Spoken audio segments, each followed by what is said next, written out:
welcome everyone to another episode of the Thoughtworks Technology Podcast. My name is Prem. I'm one of the regular co-hosts of this podcast. Along with me, I've got Neal Ford and Andrew Harmel-Law. Neal, do you want to quickly introduce yourself? Indeed. Thanks, Prem. Hello, everyone. My name is Neal Ford. I'm another of your regular hosts. And our guest today, I keep bumping into in person over and over again because I was traveling in Europe some in the fall. So welcome our guest today, Andrew Harmel-Law. Thanks, Neal. Thanks, Prem. Thanks for having me. I can introduce myself quickly as well. So I'm a colleague of Prem and Neal. I'm a tech principal based out of London in the UK. I'm usually the senior technical person working with a client. So I get to do architecture, but I get to do a bunch of other stuff too. So that's typically what I do. And the reason we keep bumping into each other most recently is that Andrew has just published a book with O'Reilly, and that's what we're here to talk about today. So what is the name of said book, Andrew, and what's it about? So the book is called Facilitating Software Architecture, and it's about, it's based on the kind of premise that we need more architecture, not less, as the software systems that we're building are tending to continually evolve and change all over the time. And we're trying to get more teams wrapped around those architectures and more teams flowing and delivering their changes to production. And so, but as a consequence of that, what I was seeing more and more in my day job was me being an architect I was a blocking thing in the flow of all of these changes. And so I started experimenting with different approaches to making sure that the right architecture happened in the right way at the right place and got down to the code, but without me being a blocker. And so fast forward 4 and a bit years and you kind of end up where you are now. Or where I end up now with a book. Awesome. So I was going to ask you about what inspired you to write the book and call it Facilitating Software Architecture. Maybe you've answered some of that, but are there other things that inspired you to write a book? This isn't the book that I thought I was going to write. There were other books which I pitched to O'Reilly, all of which the ideas were deemed terrible. But so this one kind of came about, and this one came about because, so I mentioned the fact that there's typically I experience anyway, we come in and help clients build software, typically important, complicated software. And I was becoming more and more stressed, and I kind of talk about this in some of the talks I do that introduce it.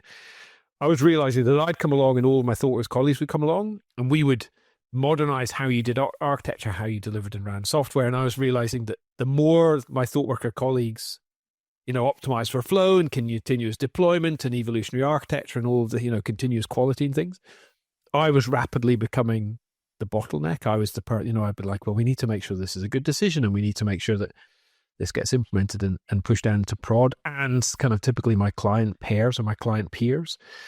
So I tried to come up with a way that would approach this. And I tried lots of different things in various places. But then when COVID happened, I was really lucky to have a really kind of willing client and a really kind of supportive Thoughtworks team. So we tried an experiment to see if everyone thought because with COVID, they thought there was a big opportunity to do this kind of really big refactoring of an architecture for one of the clients who are named in the book actually. And so we tried a lot of stuff.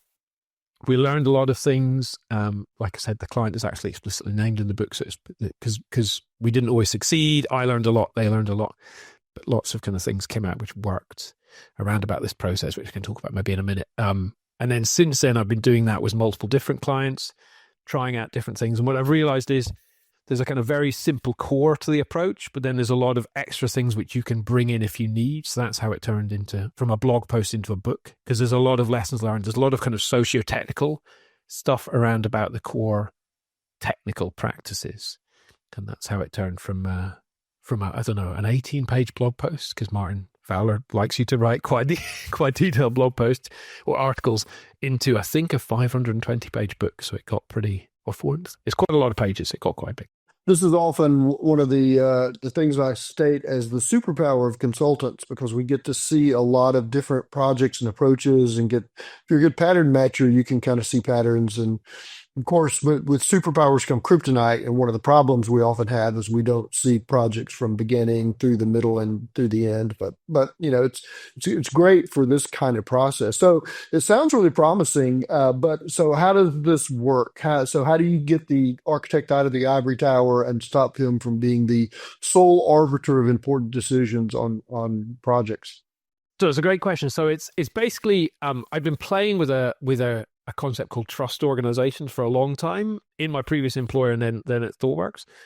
And one of the core practices in trust organizations is the idea of this thing called an advice process, which is a decision-making process. So the advice process is very simple, and so it's quite good for talks because it fits on a slide. So the process is anyone can make any decision. And so in our case, it's the architecture advice process. So anyone can make an architectural decision as long as they seek advice from two parties or two areas. One area are people or teams who will be impacted by the decision. So therefore you need to think about dependencies and whoever's going to have consequences placed on them based on your decision. And the other one is people with expertise. So again, it helps you, it drives you to go and seek out those things. What I didn't realize until I wrote the book was that that's effectively a social contract, right? So I expect people to trust me to do this well and do it properly and seek the right advice, as long as I trust them and they trust me. So all this thing kind of builds up. And so that is the fundamental advice process. Correctly, that would then, in the fast-moving, evolving, complex world of software delivery, that would lead to complete chaos. So the thing that I realized with lots of experimentation was the key thing you need is some transparent form of capturing those decisions, but also capturing the advice. So ADRs is one way, and that's the way I've written up in the book. But what's kind of cool is I've spoken to other people who've ended up at lots of good ideas. Other people have said, oh, we've ended up at a similar kind of approach. We've also tried the advice process, but we've used RFCs or whatever, but some transparent, semi-synchronous, maybe asynchronous, written way of communicating. So you can have a record and a mutable record of what's going on. And that's kind of the core.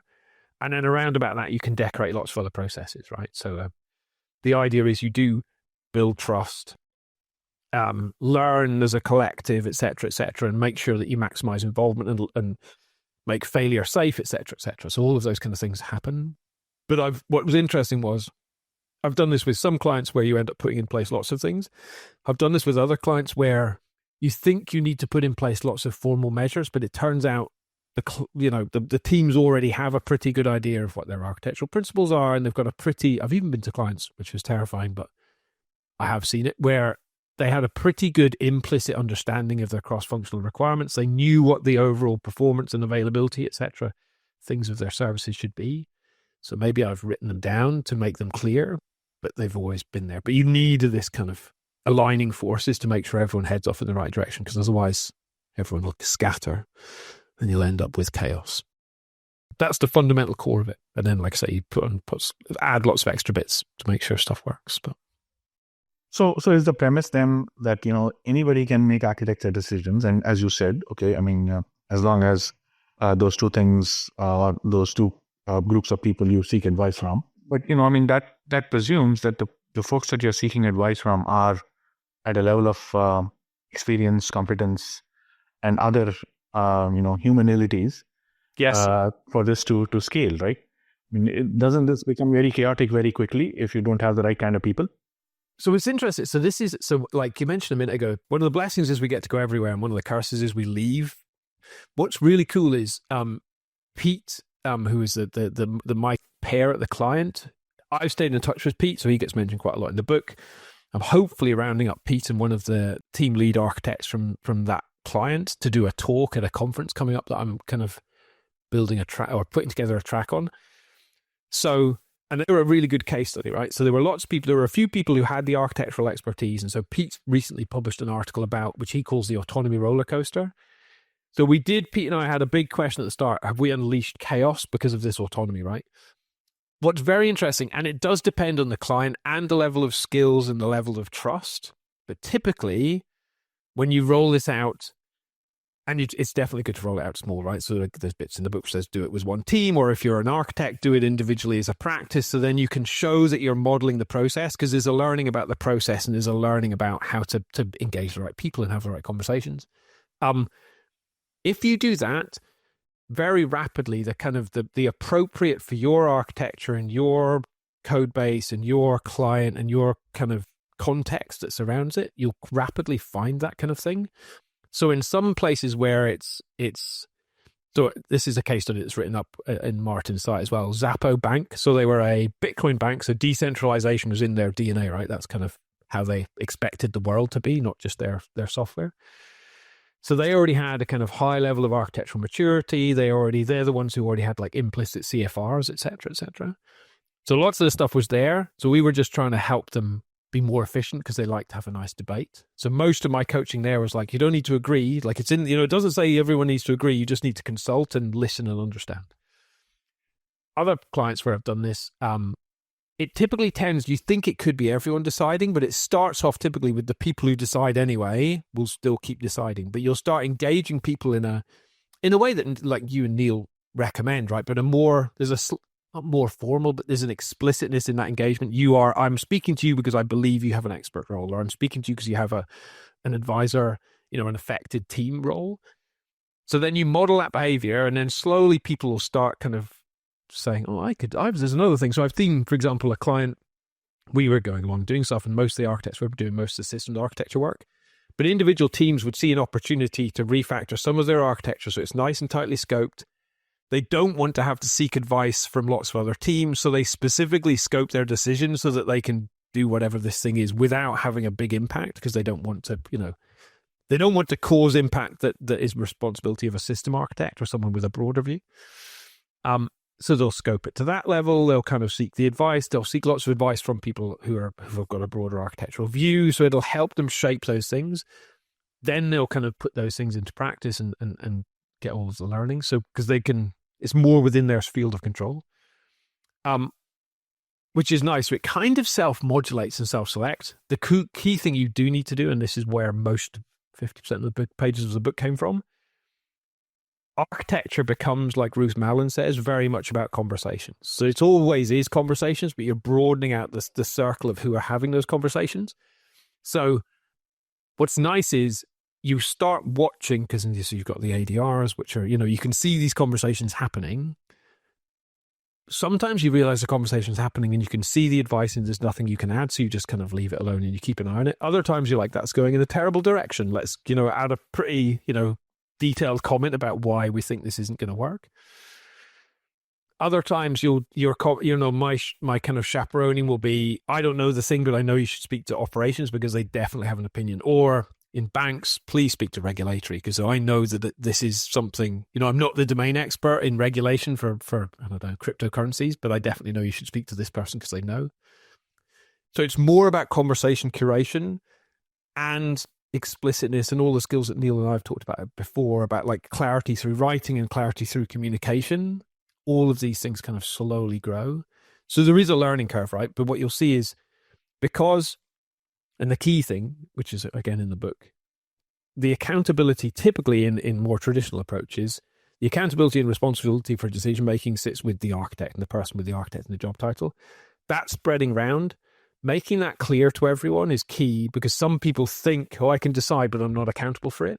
If your name's on the ADR, then you're responsible. And that checks the kind of reckless people, because they're like, okay, right, so it's my backside that's going to get kicked if this goes wrong. So then you'll see people, they'll fall back from deciding to advice giving, and then they'll slowly build their skills up and move into that space.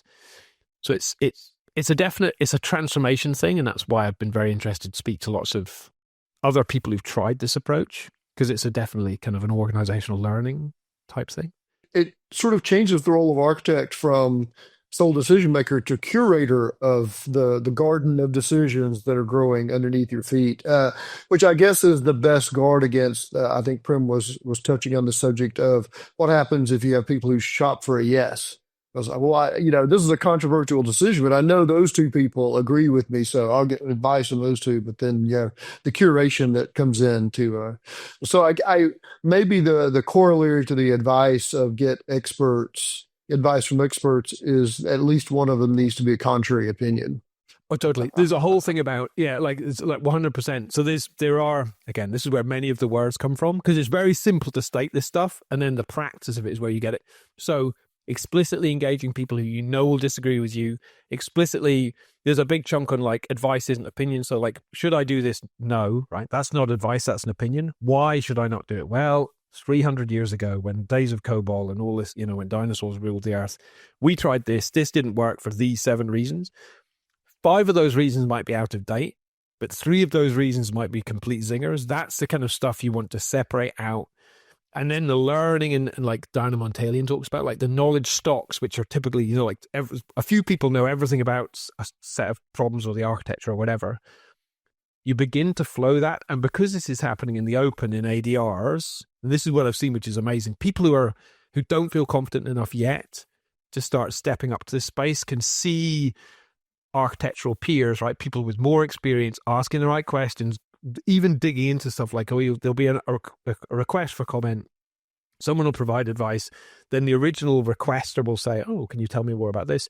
So the practice of architecture, which frequently is never done behind closed doors, but you know what I mean? It's not explicitly open. Suddenly lots of that can happen, and it's quite magical when you see, although Martin Fowler advised me not to put the word magical in the blog post, but it is quite magical when you see this kind of, this blossoming of understanding of what it is that architects do. So that's my point, right? It's not less architecture, it's more, it's just happening in a broader sphere. This sounds terrific, right? So let's say I'm not doing the things that you're advocating for, but I'm curious and I want to get started. Are there any formal methods that I can do to pivot to using the approach that you're advising for? So yeah, what I would do. So there's 2. Again, I outline this in the book. There's basically, so either you're someone who already has the authority and the responsibility to take decisions. So then you could keep doing that, but write them down as you might already be doing in architectural decision records. So, you identify the individual decision, you write the context, you identify the options, and then you go and identify the people to seek advice from and seek advice. And you tell them you're following the advice process. So you say, it's still me, I'm still responsible, but I'm seeking your advice because I want to incorporate it into the decision.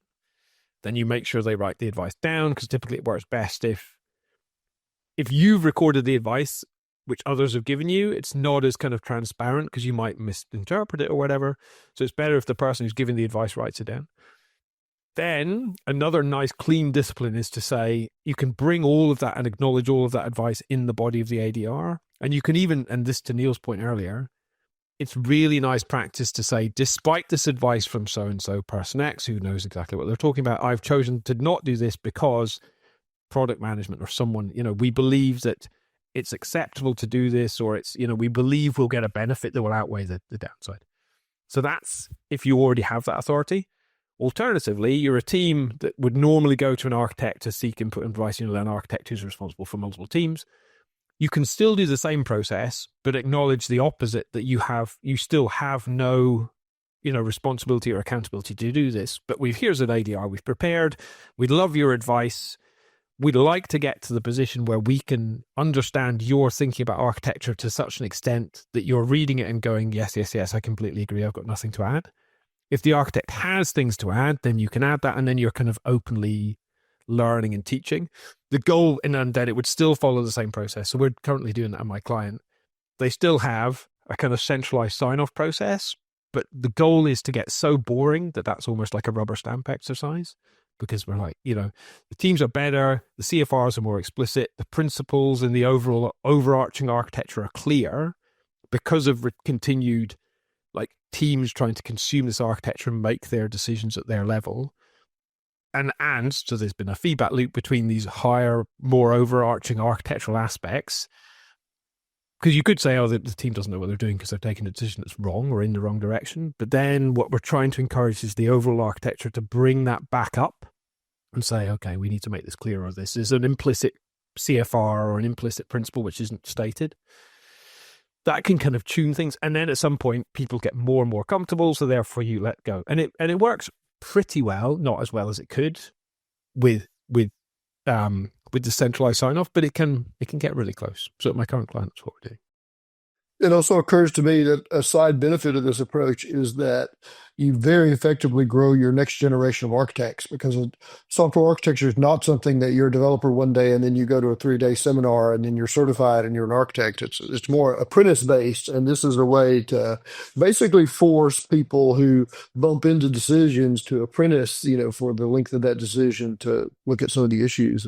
Yeah, totally. And it's nice. So some hate the experience and never want to do it again. The titles of most of the subsections in my book didn't come from me. They came from Rita, my editor. But there's a thing which is something like, just because you can decide doesn't mean you're obliged to decide. So it's nice, right? People can think they want to try it on. They try it on. They turn out they don't like it. They're like, I'm quite happy, having someone else make decisions, but I've realized I could.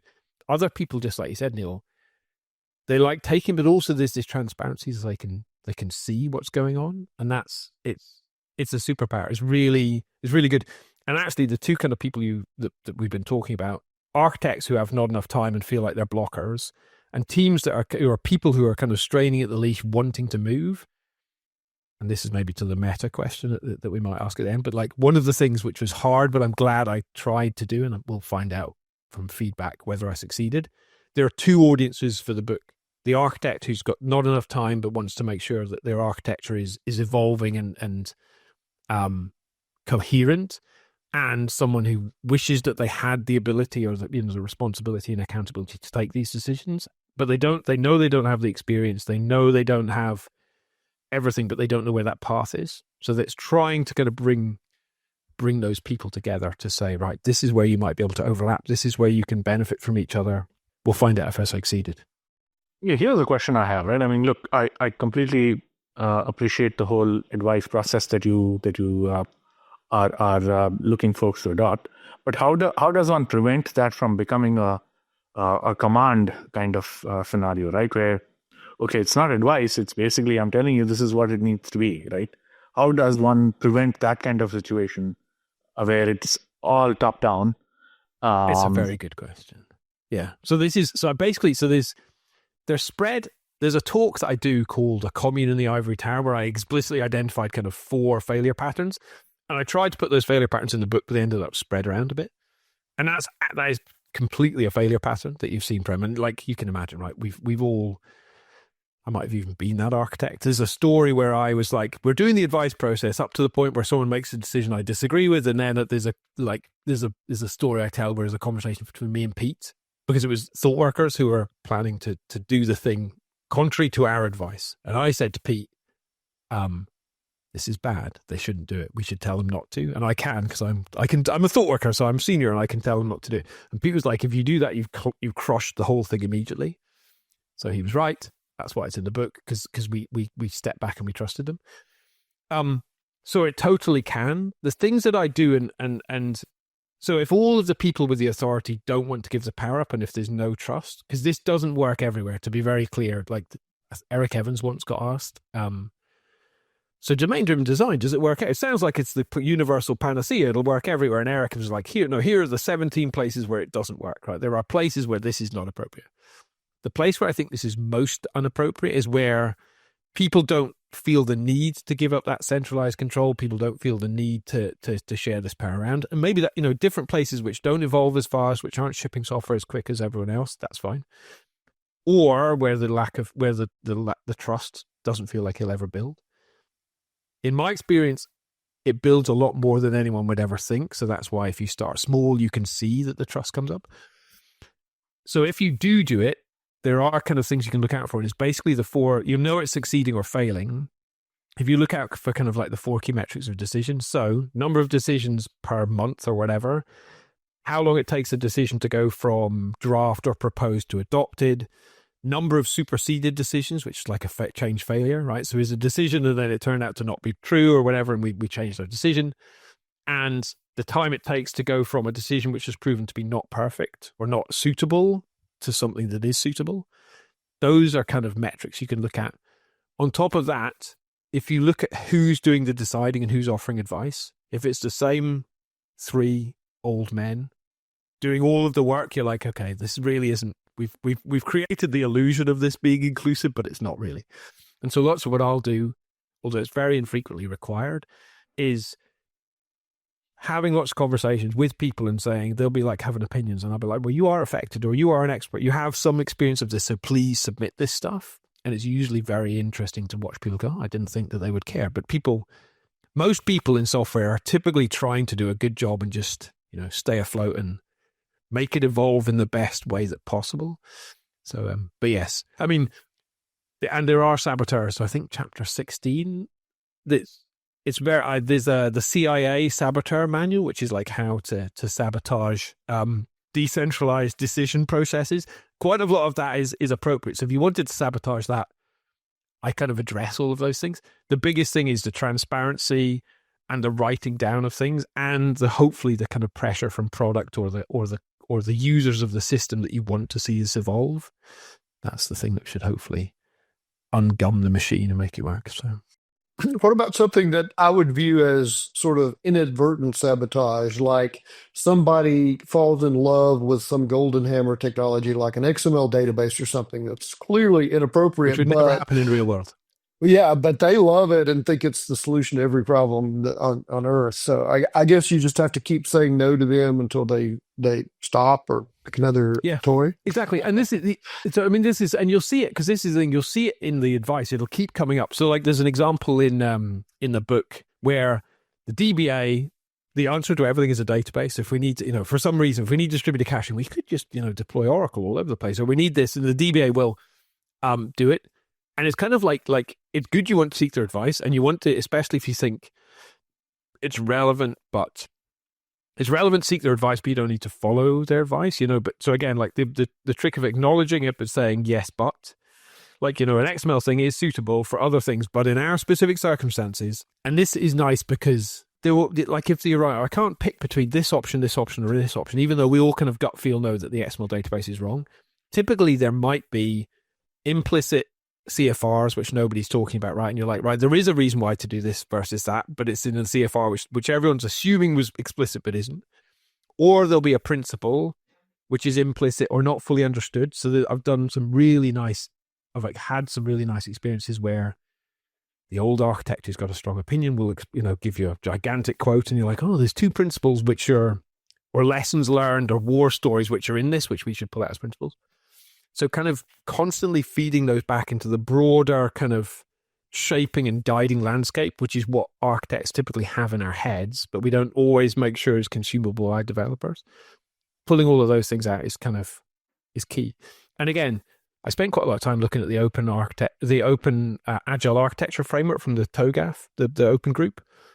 And lots of this is in there. It's just they haven't really said how. So my book in some ways is like an answer to, like, if you want, there are other ways, but this is a good way to kind of try and approach this stuff. So let's talk about a slightly different kind of architecture, because you clearly have the entire book in your head right now, having just finished it.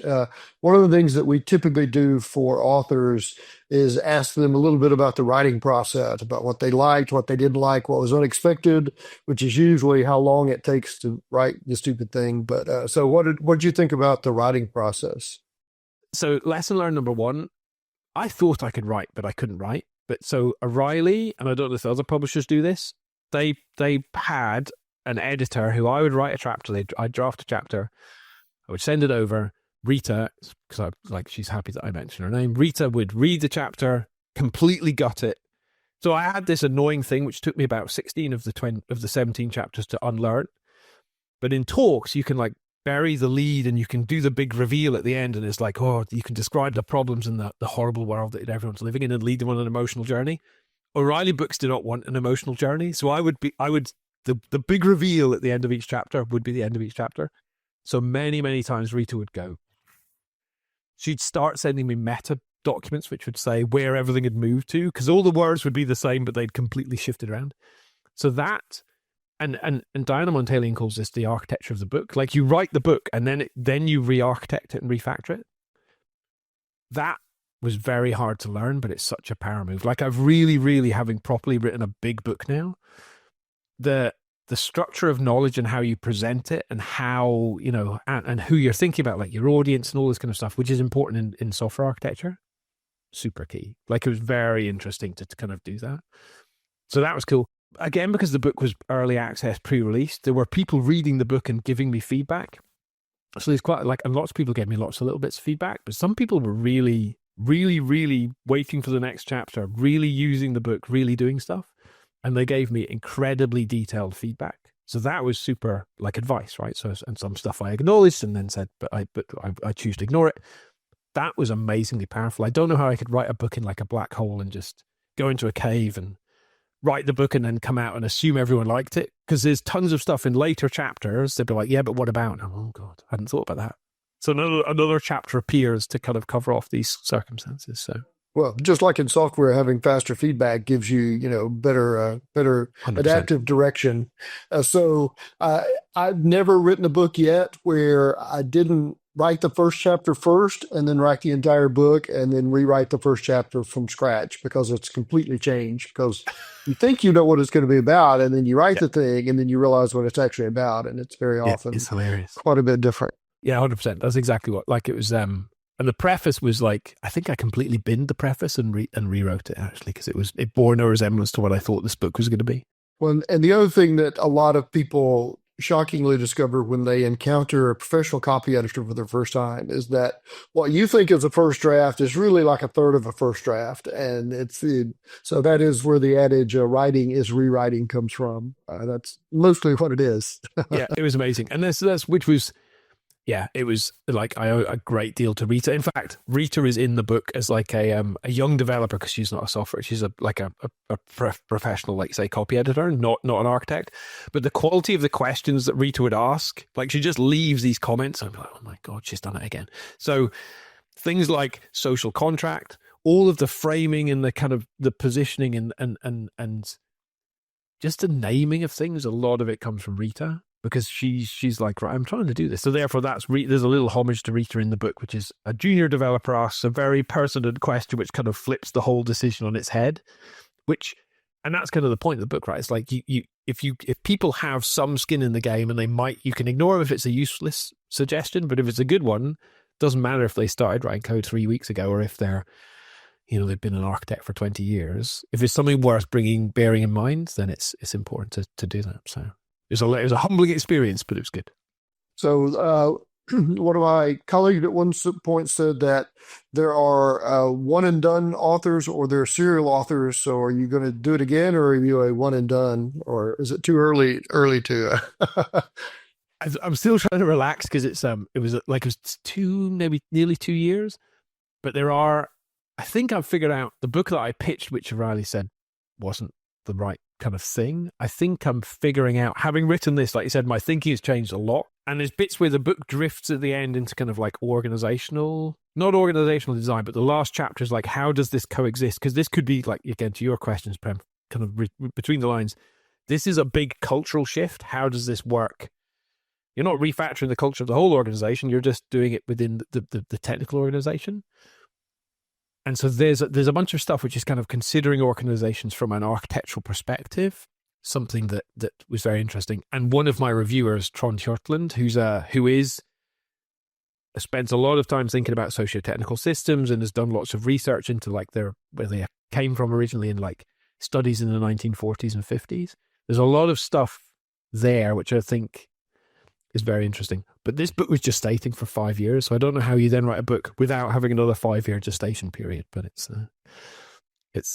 interesting. So yeah, it's bubbling away, but I don't know yet what to do with it. So, thank you very much, Andrew. This was really, really insightful. Any parting thoughts for our listeners or those budding architects? The big thing that I'm hoping will come out of this is, like I said, there are other people who've already done this, and they're like, oh, I've done it. You just described it in a slightly longer, long-winded way. O'Reilly obviously want you to write a book which tells people how to do things. And a lot of it was like, I'm not going to tell you how to do it because I don't want to be someone who's accused of like creating Scrum, which is now destroying Agile later on, 20 years down the line. So there's a lot of, don't do this because I'm telling you, but like read what's going on and see. There's so much scope for alternative, extra, different ways of doing this. What I'd love to hear is like other people, because there's already like, so Neal and I know Sonia Nathanzon, so she does loads of talks about decision making. It doesn't fully follow what I've proposed because I'm only one approach. That kind of stuff is super interesting to me. So people are like in the same space, addressing the same forces, but coming up with different solutions.